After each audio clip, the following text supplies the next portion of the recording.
বৃন্দাবনে একটা ছোট্ট 5 বছরের কানাই আছে, সে সহস্র ধেনু চড়ায়, আর যে যায় তাকে বুকে জড়িয়ে ধরে বন্ধু করে নেয়।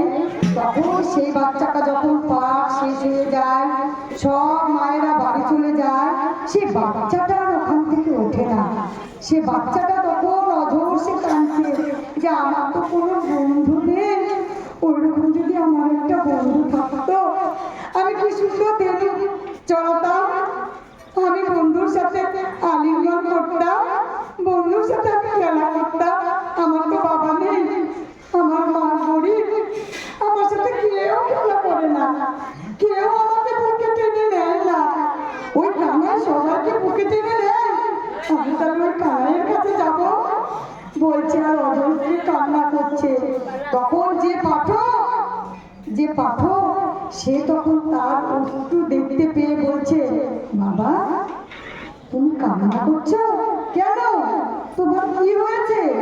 বলে কি, বাবা আমি যে শুনলাম আপনার কাছে যে বৃন্দাবনে একটি 5 বছরের কানাই আছে, সে নাকি সবাইকে বুকে জড়িয়ে ধরে, আমাকে না কেউ বুকে জড়িয়ে ধরায় না, আমার সাথে কেউ খেলা করে না। আপনি বলতে পারবেন সেই কানাইয়ের কাছে আমি কেমন করে যাব? তখন সেই পাঠক বলছে, আমি এত বছর ধরে পাঠ করি, কেউ তো এই কথাটা আমাকে বলেনি যে আমি কানাইয়ের সঙ্গে দেখা করবো। এই ছোট্ট বাচ্চা তো হয়তো এমনি বলছে কি কানাইয়ের সঙ্গে দেখা করবো। তখন বলছে, বাবা কানাইয়ের কাছে যাওয়া যাবে না তো, সে তো অনেক দূরে। বলকি, না বাবা আমি যাবো, যত দূরেই হোক। বলকি, তুমি যাবে? সে তো বৃন্দাবনে থাকে, এখানে তাকে কোথায় পাবা তুমি? বলে, আপনি আমাকে রাস্তা বলে দিবেন, আমি বৃন্দাবনে চলে যাব। যে অত দয়াবান, সবাইকে বুকে টেনে নেয়, সে কি আমাকে নিয়ে যাওয়ার পথ দেখাবে না? আমি যাবো বাবা।